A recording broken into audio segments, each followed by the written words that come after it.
So it's my pleasure today to introduce Greg Characklis. And Greg did is from Bozeman, Montana, but went out to Baltimore did his undergrad degree in material science at Johns Hopkins. Then he did his master's and PhD at Rice. And then he actually worked in the real world for a couple of years for a company that the younger people won't know of, but the older people will. And now he's the Keenan professor at University of North Carolina in the Department of Environmental Sciences and Engineering, which is in the School of Public Health at the University of North Carolina. And he's also the director of the Institute for Risk Management and Insurance Innovation. And in terms of various other things he's done, he's been in editorial positions for the Water Resources Research and Water Security.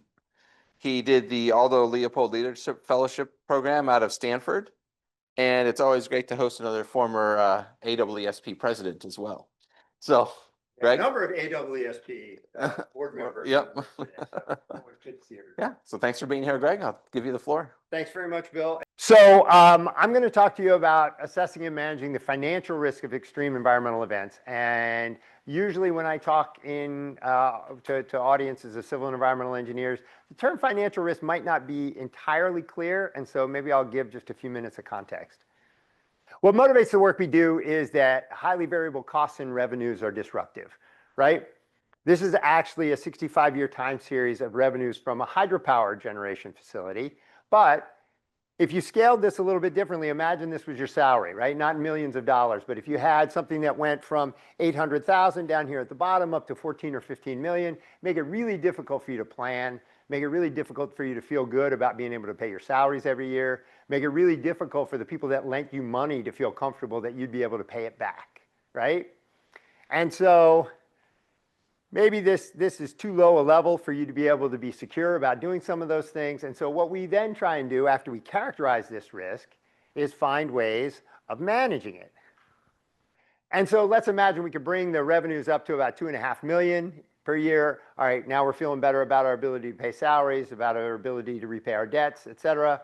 And so there we might be in a position where we'd earn a little bit less in the wet years because nothing's for free, right? In order to protect ourselves against the dry years. So in summary, this is kind of what we do. We try and characterize these risks, then we try and come up with better ways of managing them. Now, what we do is we take advantage, in a case like hydropower, of the understanding that we have of the variability in stream flow, which is only one factor, right? I'll get into it a little bit more later. But if we understand something about the hydrologic variability, we'll understand something about the financial variability, give us the ability to make better decisions, right? All right, so why do we care? Impacts of financial risk. If we don't worry about this, we could go bankrupt, we could default on our loans, right? Everybody borrows money, that's a theme we'll come back to. A big problem. Whether we're a privately held firm or a publicly traded firm, I'm really hoping this will work. No luck. The valuation of the firm is going to be higher or lower depending on how variable our costs and revenues are, right? That's a big factor in what share price, amongst other things. And then there's this issue of the higher cost of financing. Everybody borrows money. Nobody pays cash for things, right? And whether you borrow it via loans or via more formal mechanisms like the bond market, the people that lend you that money want to get paid back. And if they're worried at all that you're not going to be able to pay them back, they're going to charge you higher interest rates. And so when you start talking about borrowing tens or hundreds of millions or billions of dollars, really small differences in interest rates make a big difference, right? So this is more important than most scientists and engineers realize. And we'll come back to this a little bit later too.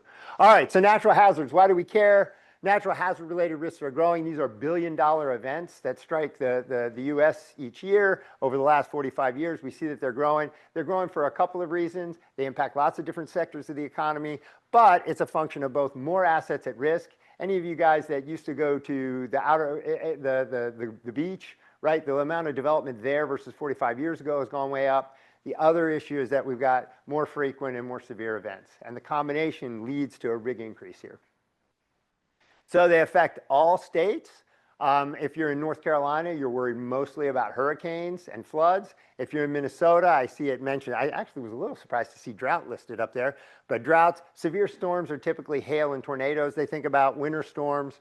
So every state gets impacted by these. And one of the things that's becoming apparent is that the unmanaged portion of this risk is growing. So these are the differences between insured and uninsured losses, right? Now, insurance isn't the only way of mitigating these losses, right? But if they're unmanaged, that means we're not dealing with them by other means either. And so this is a challenge that needs to be met. And so we need to come up with improved strategies, better tools for managing these risks. And so lots of groups are beginning to recognize it. I'm guessing that some of you have heard of the World Economic Forum in Davos. It's the world's movers and shakers, right? Political leaders, captains of industry, they get together every year in this Swiss resort. And one of the things they do is they rank global risks. And they rank them at a couple of different horizons. So over 2 years, you look at these in the green, and these are related to all the things we'll talk about today. So natural disasters, extreme weather events, failure to mitigate climate change, and so forth. So 5 of the top 10. And if you look at 10 years, these count for the top 4 and 6 of the top 10. So lots of people starting to worry about these things, right? So domestically, there's also a lot of attention being paid to these risks. So in 2021, White House said, we want all federal agencies to do some analysis of their climate-related financial risks. And then in 2023, the Fed asked the 6th largest bank in the US to go and make some effort to characterize their climate-related financial risks. The SEC was developing climate disclosure rules for publicly traded companies. I don't know where that sits right now, but in fact, many of the companies have moved in that direction, even regardless of the mandate, because some states are actually moving in this direction as well. So relative to 5 years ago, much less 10, there's a tremendous amount of information and data becoming available that wasn't available before on these types of risks. Here's the challenge. It wasn't terribly useful. We've got all this information, but nobody's been translating into meaningful endpoints, things that'll help people make better decisions. And so that's what we spend a lot of time trying to do. So there's a lot of people that need this information. Certainly the government is one of them, but there's these groups that I call the agents of change because they have the ability to influence people's behavior. And they are desperate for new information. And here we're talking about groups like the insurers and the reinsurers that are kind of at the pointy end of the spear here. Lenders and investors, and we're talking about big groups like BlackRock. I think they're the largest asset manager in the world, something like $9 trillion under management. And then groups like the credit ratings agencies. These are the people that rate the credit worthiness of different groups, right? And if they give you a good credit rating, you pay lower interest rates. They give you a bad credit rating, you pay higher interest rates, right? You guys may be familiar with your personal credit rating, your personal credit score. Companies get this too. So that means it's a really good time to be doing the stuff that we're doing. I don't call what we do modeling climate change, but the fact is that there's a lot of folks out there that are interested in having people evaluate these risks and come up with better approaches, better tools, better strategies for managing them. And so that's one of the reasons why we've had a tremendous amount of interest in the last couple of years from a bunch of our industry partners who I'll describe in a few minutes. All right, so in the nutshell, this is what we do. We try to identify sectors with linkages between environmental conditions and financial metrics, meaning costs, revenues, net revenues, and so forth. We model these as linked, natural, engineered, and economic systems, and then we assess their vulnerabilities and their interdependencies, and we use this as a way to characterize the financial risk, essentially answering the question, how severe are these losses going to be and how often are they going to happen? And then we do 2 things. So one is, we try and develop new financial instruments, new tools, and new strategies for managing the risk. And then the other, which I'll just touch on at the end, but it's kind of been fun, we look for unpriced or mispriced risks. Any of you guys ever see The Big Short? All right, The Big Short happened because there were a lot of mispriced risks, right? And so we think that there's some mispriced risks out there in a few markets right now as well. All right, so we do this in lots of different places. Our historical focus has been on things like floods, extreme weather, their impacts on real estate, the housing market, water utilities, power utilities. Low river levels. I got to see the Mississippi yesterday. I haven't seen it for a while. We do some work on low river levels and how it impacts barge traffic and affects the corn and soybean markets. Infectious disease, COVID brought us that. They had big financial impacts on healthcare facilities in a variety of ways. And then we've always done a lot of work out west, drought, on the impacts on agriculture and water utilities. And then, and that money almost invariably came from a couple of sources, mostly federal and state agencies, NSF, DOE, NOAA, Department of Energy. But more recently, within the last year or two, we've had a number of industry partners get in touch with us and join us, 45 of them now. And they provide a lot of financial support as well as a lot of ideas and data for new projects that we work on. And that's moved us into some new areas, convective storms. Mostly we're talking about hail and tornadoes, earthquakes, wildfire, cybersecurity, which I knew nothing about and I still only know this much about, but we're making some progress. And liability in particular of interest to this crowd is probably PFAS, forever chemicals. Insurance companies are trying to figure out what they're going to be liable for. Somebody's going to get sued, and when those people get sued, they all have liability insurance, and insurers are going to have to pay off on it, right? So they're trying to figure out what their vulnerability are. They got burned by this sort of thing with asbestos years ago as well, and so they're in a similar position now. Okay, so we model this risk as a function of linked systems, and so we usually start with the hazard. So that could be the kinds of things we're very familiar with, stream flow, temperature, but also things like cyber attacks or infectious disease outbreaks. The idea here is to figure out how often and severe the damaging events are going to be. And then we've got to think about exposure. What sits in the way of these hazards, right? What are what's the value of the assets at risk? So it could be housing, it could be electricity markets, could be computer systems, healthcare systems. And then there's always something that we've done to reduce our vulnerability. And this is things like dams and levees protecting us from floods, right? Electric power systems that mitigate the impacts of extreme weather, cybersecurity software, healthcare treatments, and so forth. And if we understand this whole cascade, we really have a much more nuanced sense of the financial risk. And doing things this way also has can be described in a little bit different way for an audience like this. So you can think about the hazard as the natural part of the system. You can think about the exposure as the economic or financial part of the system. And then you can think about the vulnerability as an engineered part of the system. Now, the nice part about this modeling approach is it also gives you the ability to make some modifications that can help you look at the impacts of different variations. So, we'll get to that in a minute. So flooding, if we're talking about flooding, right, stream flow, housing stock, dams and levees. Right? There's a lot more to it than that, but it gives you a sense of what we're talking about. If we're talking about electric power utilities, stream flow and temperature, we'll talk more about that in a minute. Both have dual impacts. Electricity markets from an economic and exposure angle, and then electric power system from the engineered standpoint. Now, the other nice thing is that we can modify these in a lot of ways. So we can account for a change in climate by modifying the hazard part of the modeling. We can think about changes to assets or rules, move houses out of the way, right? Or change the rules by which we operate something like an electricity market. Or we can look at new technologies and infrastructure. And then we can get a good assessment of how that impacts the system overall. All right, so once we've characterized the risk, the next question becomes, how do we manage it? And so we typically put those management tools or management approaches into three buckets. So one is risk reduction. So what do? Infrastructure, like dams and levees, right? We can build bigger dams, we can build higher seawalls, things like that. Pricing schemes, that'll become more important when we talk in a minute. Retrofit, in a lot of places that are vulnerable to high winds, they're starting to reinforce roofs. So all of these physical, and there's some economic actions you can take.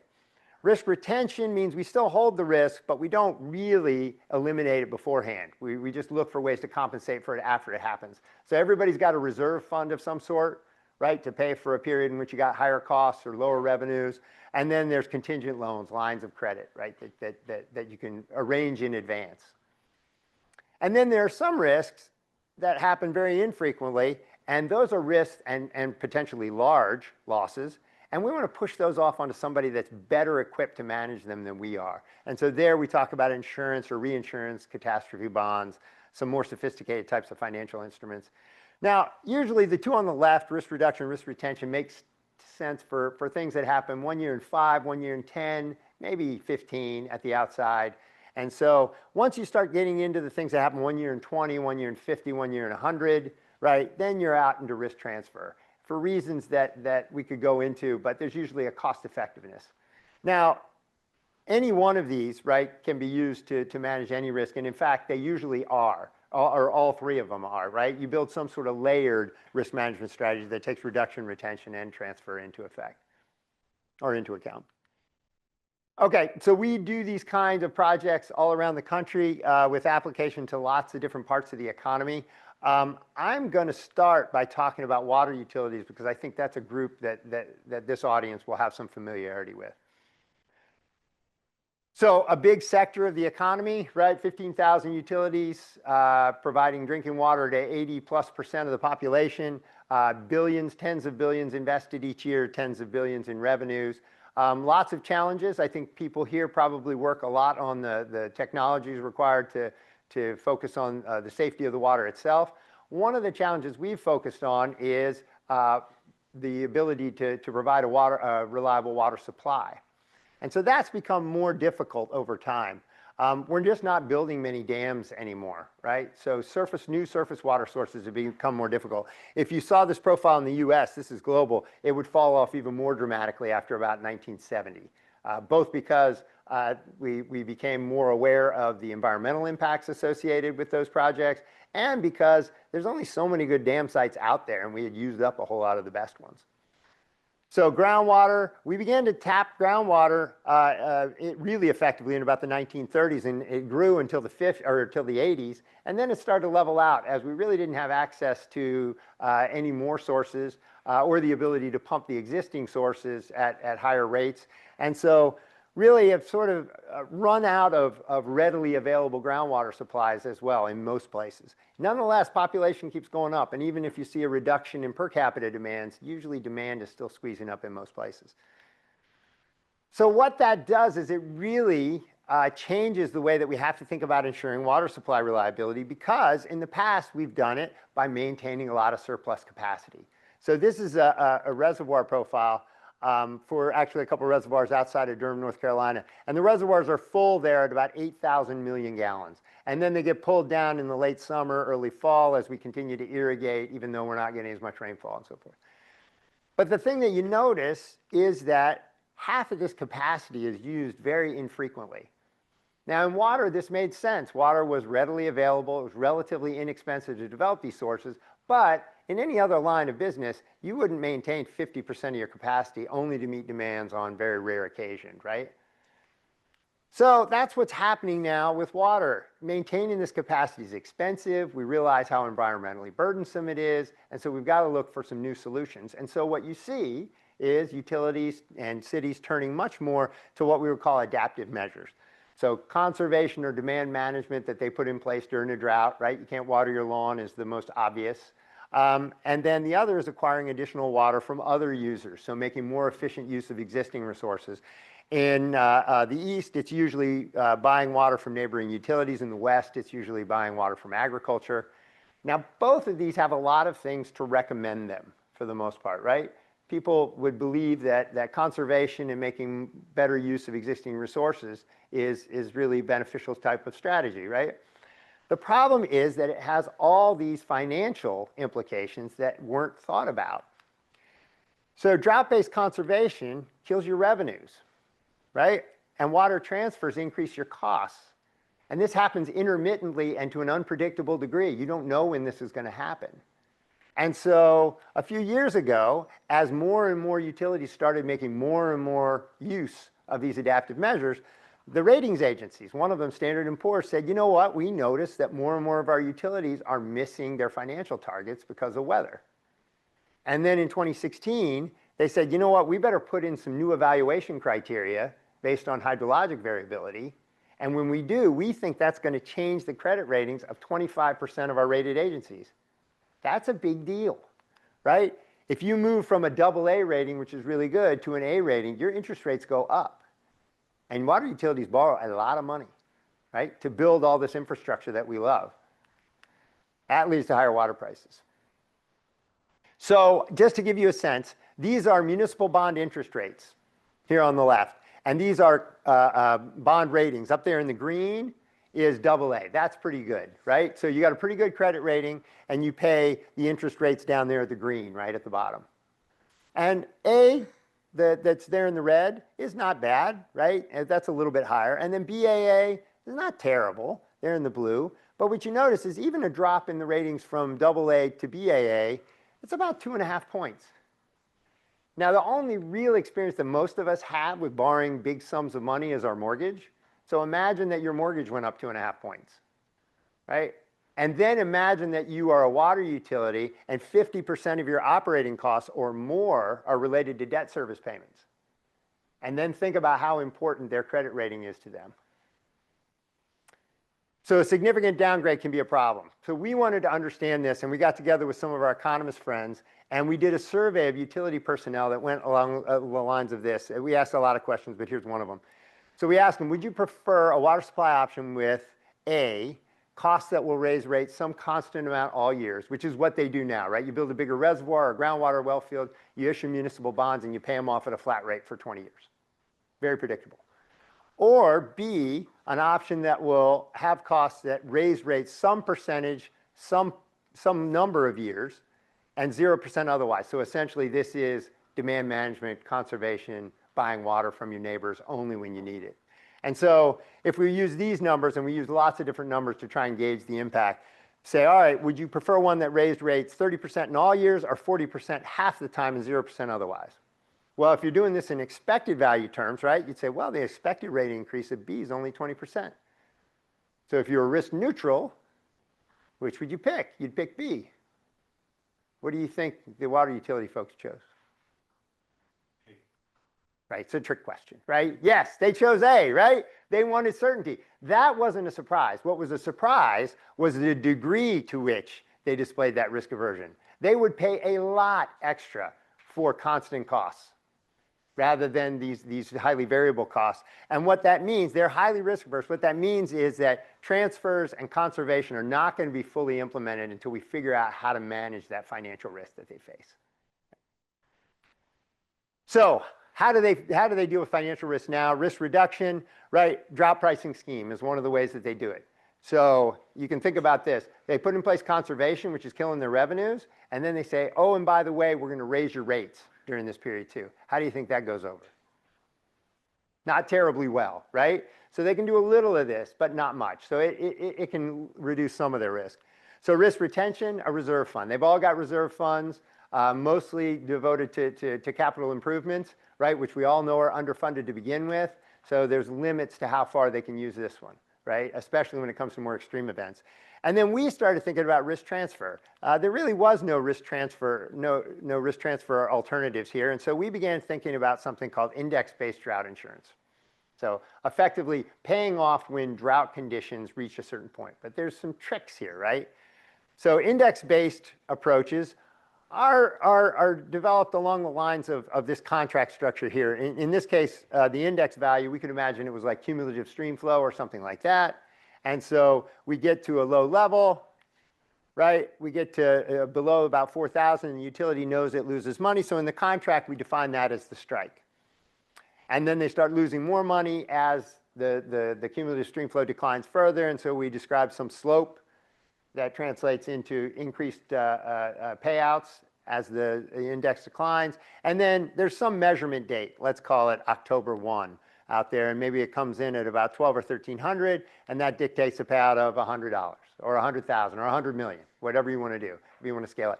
This has some great advantages in that there's not much subjectivity there. Nobody has the opportunity to manipulate this process, and right, you get a payout really quick, right, which makes the utilities happy, say, into the fiscal year. And so the challenge is that the index has to correlate really well with the losses, and that's not trivial.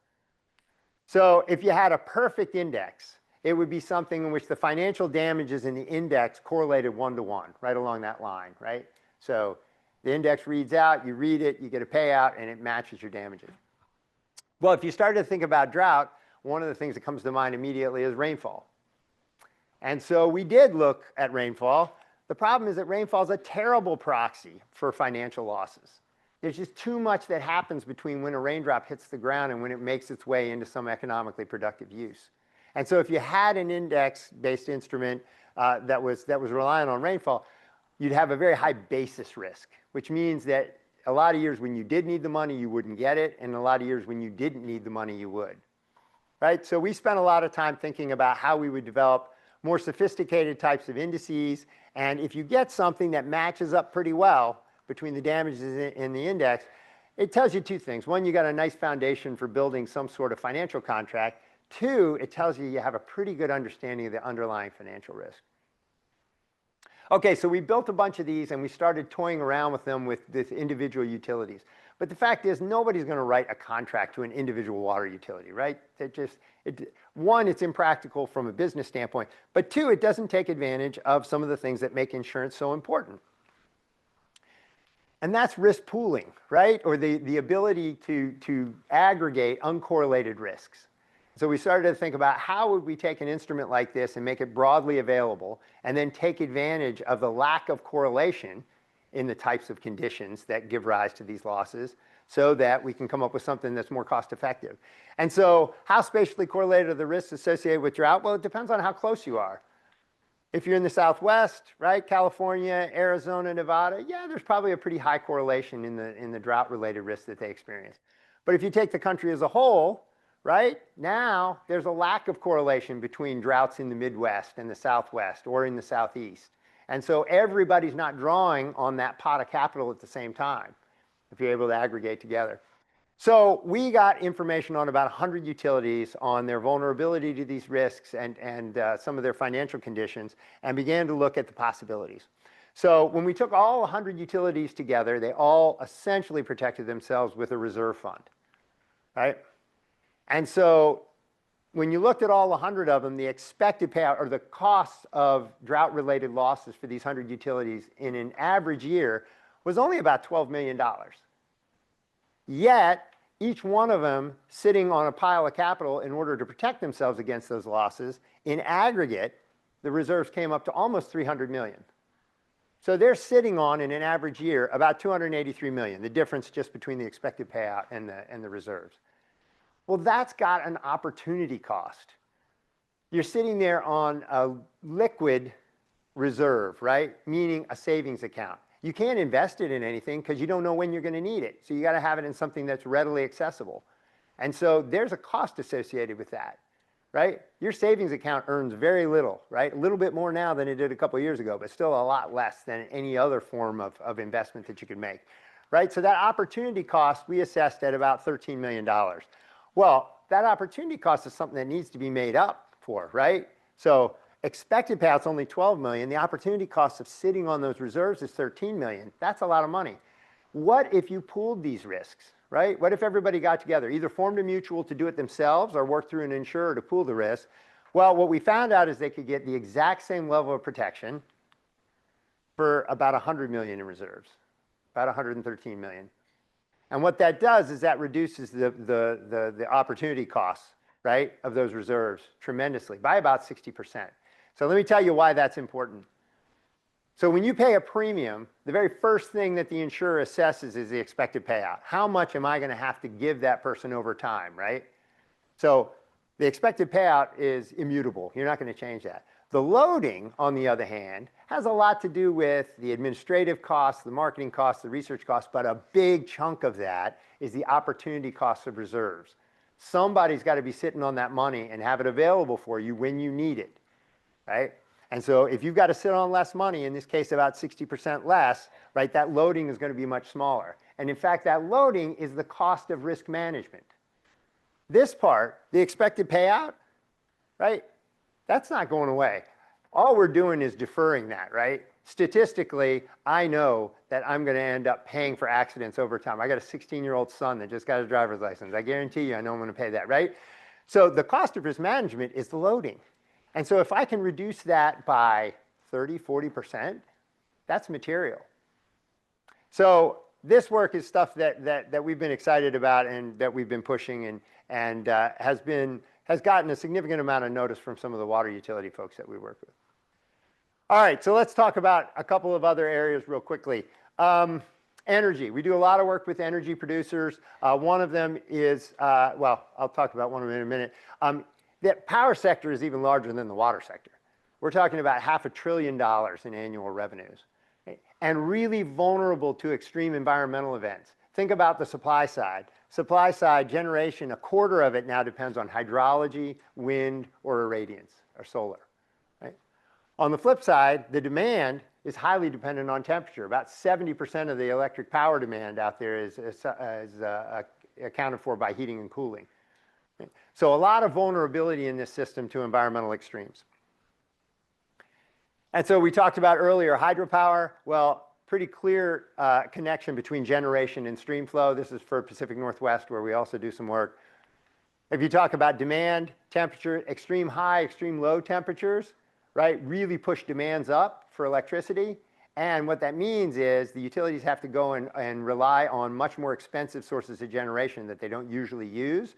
And that's costs that they have tough time recovering, right, because we have flat rates as consumers. The other challenge is that drought and heat waves are increasingly correlated, right? Meaning that they happen at the same time.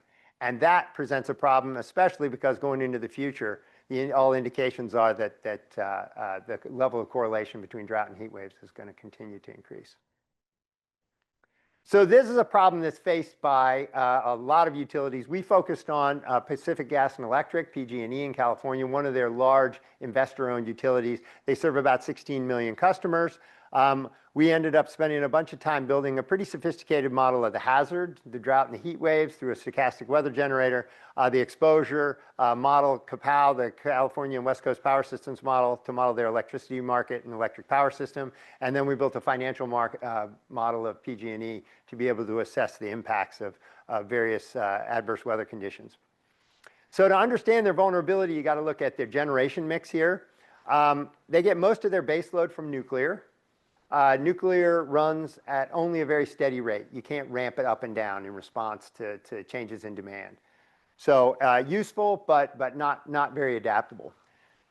Then they've got over 40% of their generation that comes from renewables and hydro. Now this is highly subject to natural variability, highly vulnerable, right? So how they compensate for that is with natural gas-based generation.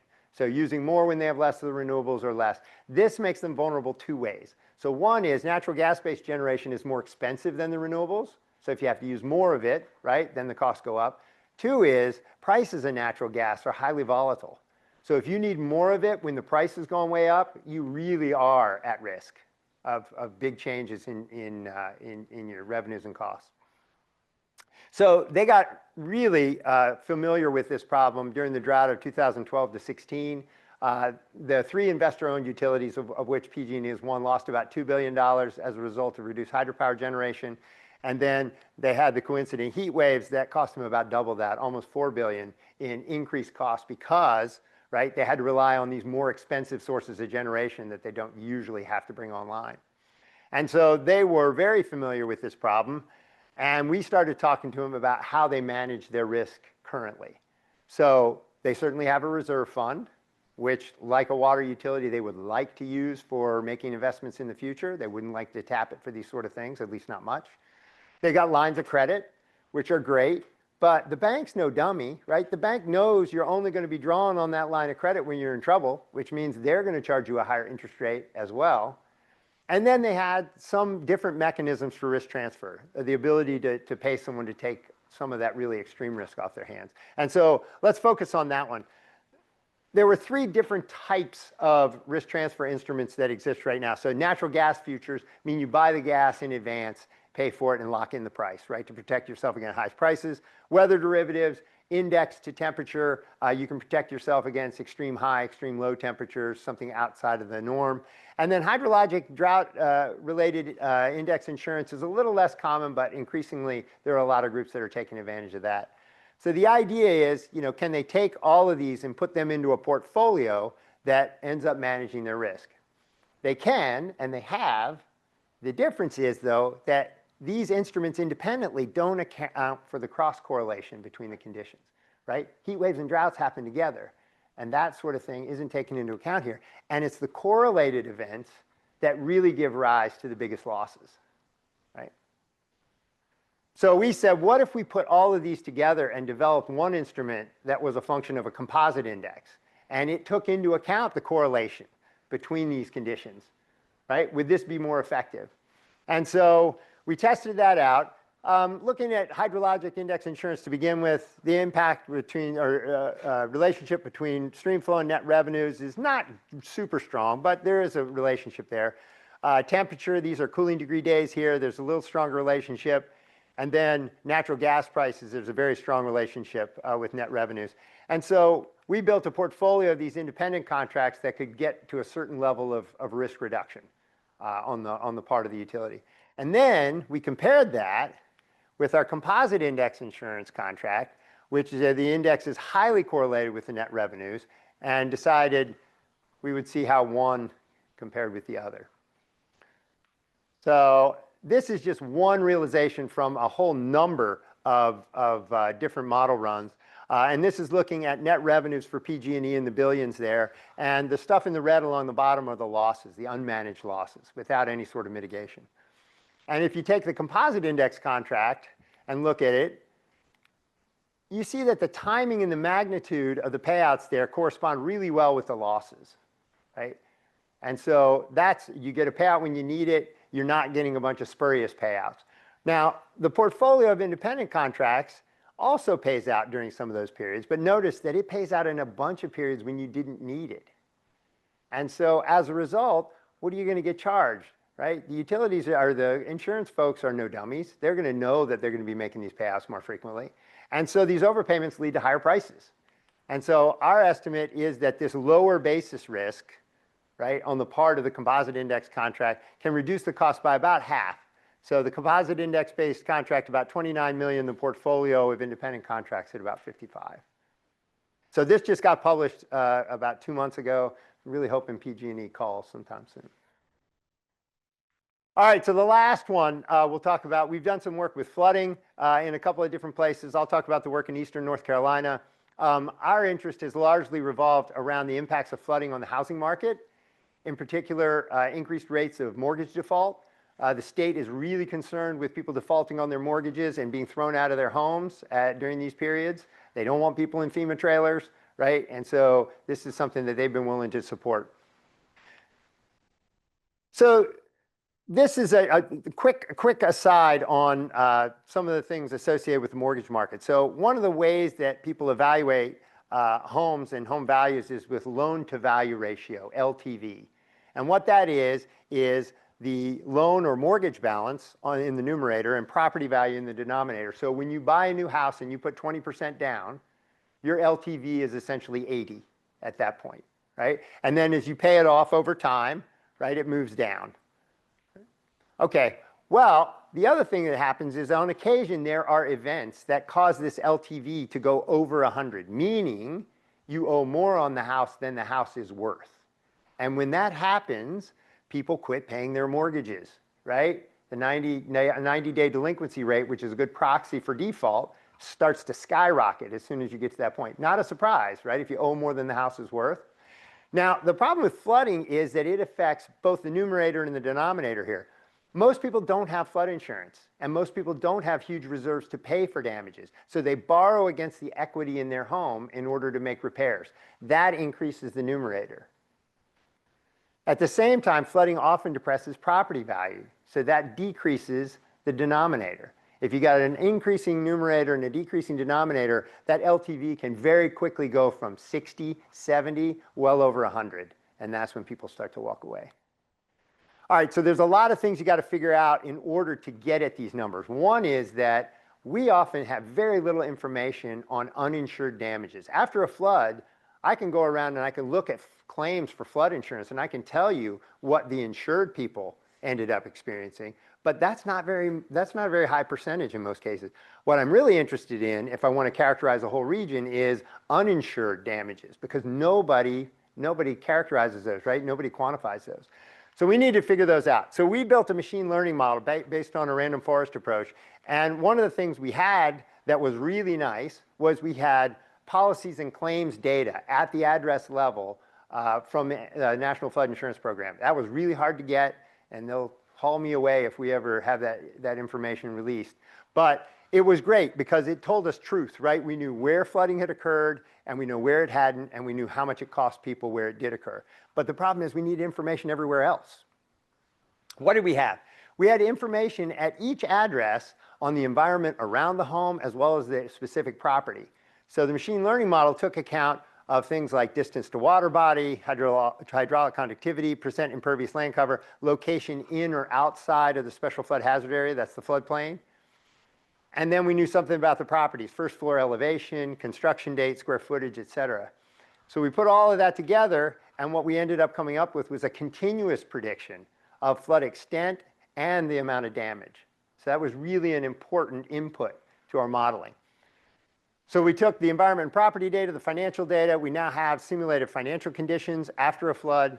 We also needed information on property values, right? You get a few sales in different places, but you've got to have much more continuous information. So we knew beds and bathrooms, square footage, construction date. So what did we do? We had all of that information plus sales information at certain locations, right? And then we had all of that attribute data, bathroom, square footage, et cetera, at other places without sales information. And through a hedonic pricing approach, we could get some estimate. This is kind of what Zillow does, right? And so there's more to it than that because your house could be right backed up against a highway, or it could be in a great school district. And so through kriging, you can take into account some of these unobserved contributors as well. So now we got property value. We also need to figure out how much equity versus mortgage balance were in a lot of these homes. That's a little bit more complicated. I'm not going to go into that here, but if we put that together with this other information, we can come up with an estimate of borrower finances. So uninsured damage, the loan to value ratio at each of these places, and then what we're really trying to get at, which is post-flood default risk. And so when we had that information, then we could go down to the level, we could actually go down to the level of individual homes. This is only by census block because I'm not supposed to show you anything other than that, right? But now we can assess the default risk in a bunch of places, and that's important because we may want to incentivize flood insurance purchase in those areas, may want to buy out some of those frequently flooded properties, or put in zoning that doesn't allow people to build in these areas, or identify low value properties in rural areas that need federal assistance. So this is the focus on what they call the primary mortgage market. I'll just tell you where we're going right now. We're also thinking about secondary mortgage markets. For those of you that did watch The Big Short, right? You know that they take lots of mortgages and put them together, right? Bundle them up and sell them as securities, right? So that's one of the biggest asset classes in the world. 7.7 trillion in US residential mortgage-backed securities. They're issued by the GSEs, government-sponsored entities, Fannie Mae, Freddie Mac, Ginnie Mae. Now, the principal and interest on those securities is guaranteed by the GSEs, which really means, at least for the time being, by you and me, right? But if there's some unpriced risk in there, we're on the hook for it, and we think that there is. Now, there's a whole nother class called commercial mortgage-backed securities, which is still large, 1.5 trillion. These are issued by investment banks, and the actual investors bear the cost of the default, so the investors are at risk. So we believe that the risks of flooding, or really any other peril, but flooding is the one we're focused on now, are not priced adequately into these securities. And so that's where we're spending a lot of time right now. So what are the potential costs to the GSEs, effectively to taxpayers? And then what are the potential risks to investors? So last couple thoughts. Extreme events are becoming more severe, more frequent. Financial risks need to be managed more effectively. The strategies we have are inadequate, but most importantly, the penalties for inattention to these risks are starting to grow, and that's what's getting people's attention. New tools and strategies are required. And then we can go through these later, but there's a lot of benefits to managing this risk more effectively. So lower long-term costs, less infrastructure and environmental damage, more renewable energy. We've got a bunch of projects in that area we talk about, and quicker recovery from extreme events. So with that, acknowledge our state and federal funding agencies there on the top line, and then the 45 firms that have given generously to the new Institute for Risk Management and Insurance Innovation. And then let you look at all the people that do all the work. So without whom none of this would have happened. We really have a wonderful, creative and motivated group. So thanks very much. Thank you. That was a really interesting talk. In my class, we had someone a couple weeks ago come and give a talk about a startup that is doing carbon sequestration, and they had become certified so that they can now sell carbon credits. And I wondered if there was some opening for insurance companies or whoever sells these instruments to do something similar, because they could say, well, if we can somehow mitigate risk so that you don't destroy and have to rebuild, can you capture that carbon embedded in that somehow? Or is that, I guess it still gets destroyed, right? Right. But I'll tell you what, there is something that's related. The groups that buy these carbon credits, right, there has to be some mechanism to ensure that carbon stays sequestered, right? So often what they do is they'll put in sort of a buffer.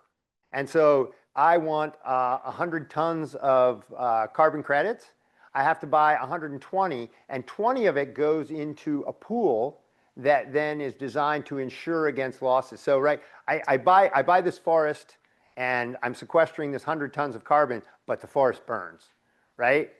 So then all of a sudden that's gone. So effectively what this buffer does, this pool does, is it insures against those losses. So you pay a little bit extra to ensure that the carbon that you paid for actually does remain sequestered. So that's an area that we've talked a little bit about. We haven't done much with it yet, but I do think that there's an opportunity there, especially as carbon markets continue to evolve and get more sophisticated. People are going to be looking for ways to manage that risk. Okay, thanks. I know that was a little bit of an odd question.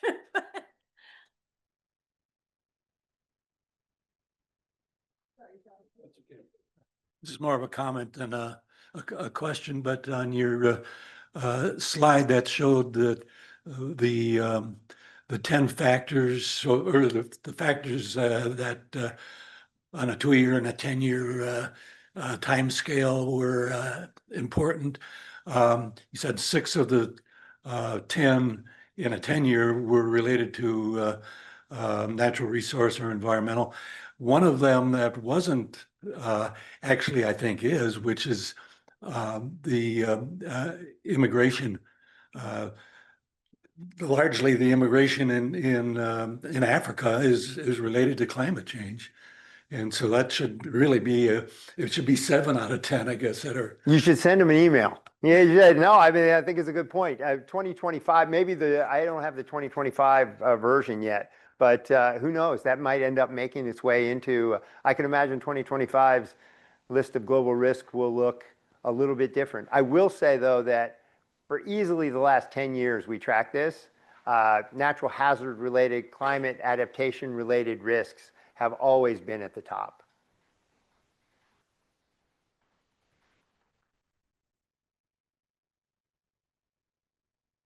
Thank you so much for your talk. Earlier in the presentation, you discussed, this is just more me trying to get some background on the topic. You discussed with dams how really for the dam owners, having a full reservoir is potentially not as financially, or is not super financially feasible, or not feasible, viable, or beneficial to them. And you said, okay, we want to kind of minimize the leftover reserves in there. What are the costs associated with keeping like a dam or a reservoir at higher capacity versus more middle range? So I think the challenge these days is that, and this is simplifying a little bit, but the challenge is that in the past, the answer to growing demands for water was we simply build a bigger reservoir, right? And we take out loans to build it, and that way we have this very stable structure financially, and we have a great deal of security because we have all this surplus that we can see in the reservoir. The fact is that's increasingly not a viable strategy. And it's not viable both because there's fewer attractive dam sites out there, and the ones that still remain are more expensive. And the other is that if you're talking about a populated area, one, the environmental impacts are going to get a lot of resistance, but God forbid you should try and move people, right? you try and displace people. And so it's really hard to continue to build this capacity with the sole purpose, or mostly the purpose, of ensuring high levels of supply reliability under a reasonably small number of circumstances, right? And so that's what's driving more and more reliance on conservation, transfers, things like that, that allow you to maintain less of that surplus. And so, yeah, and but it's like anything else, it's got these cascading effects. Everybody started moving into more of these adaptive measures, and then all the people that start looking at their books say, hey, you used to have this really stable financial structure. Now it starts looking like this, right? And so when you borrow the kinds of money that they do, you really have to be cognizant of how you manage that risk. Otherwise, yeah, you're going to end up paying more. I've got one for you, Greg. Yep. So at the end, one of your last slides is some of the benefits of these instruments are better environmental quality or improved investments in renewable energy. How does that balance with the political headwinds that may have the opposite or effect? How are those dealt with in these? I'll tell you that I don't think the political headwinds are going to have much of an impact on, say, renewable energy. Fact is, it's cheaper. It's cheaper now, and I think that that's going to drive an increasing amount of interest. There's certain things the federal government can do, remove subsidies and so forth, that are going to slow it a little bit, but I don't think renewable energy is going anywhere. I will tell you one of the things that can slow renewable energy or energy storage development down, and that's higher costs of financing. And so what they're looking for, think about if you invest in a wind farm, right? Somebody is lending you a lot of money to do it, and they're looking at the historical profiles of how much wind is generated, and they're saying a whole bunch of periods in there where you're not going to be generating much, right? That makes them nervous. So what do? They link your financing rates often to something called the P10, the 10th percentile, right, of generation. Now, because they do that, that means you don't get as much money or as favorable a terms as you would, right, without that variability. One of the things that's being done now is they're pairing some of these energy storage, the battery projects, with some of the wind projects. So all of a sudden, if you look at the two combined, the P10 ends up being significantly higher, right? And all of a sudden, that gets you better financing rates. And that makes these projects more viable. And so I have a former graduate student, who has pioneered the use of these sorts of joint projects and then a financial instrument that goes along with them. He calls it a power price volatility swap. And he's doing really well throughout the Midwest because he's got a whole bunch of developers that are interested in it. And now he's got bankers or financiers saying to the developers, oh, you haven't met this guy yet? Adam Heiss is his name. Let me introduce you to Adam because he's going to help you structure this deal in a way that we're going to be able to give you more and cheaper money. Okay. Last question to Pat. Greg, you talked about risk in terms of like particularly water related risks, flood risks, in terms of 1 in 5, 1 in 10 year, 1 in 15 years. But we all know that those 1 in 10 year risks are based on historical data and don't mean much anymore. What was a 1 in 10 year risk, or what, talking more in terms of extreme risk, what was once a 1 in 500 year risk is now maybe a 1 in, who knows, 5-year risk or 50-year risk. How do you take that into account? You just got to get better at estimating the risk. And I'll tell you what, the best way to incentivize people to do that, put a dollar sign on it, right? I had somebody tell me one time, I was in a talk, and they're like, well, are we just going to have all these hydrologists working on these projects for insurance companies? I was like, amen, right? If somebody's going to pay more for better information, I said it might drive us in some really interesting directions, right? Because right now, putting stuff in journals is fine, but we got a whole bunch of people on the other side that are waiting for actionable information. And so is that a bad direction for us to be going in? I would suggest that at least we could use a little bit more of it, if nothing else. So. Okay, thanks, Greg. Thanks, folks.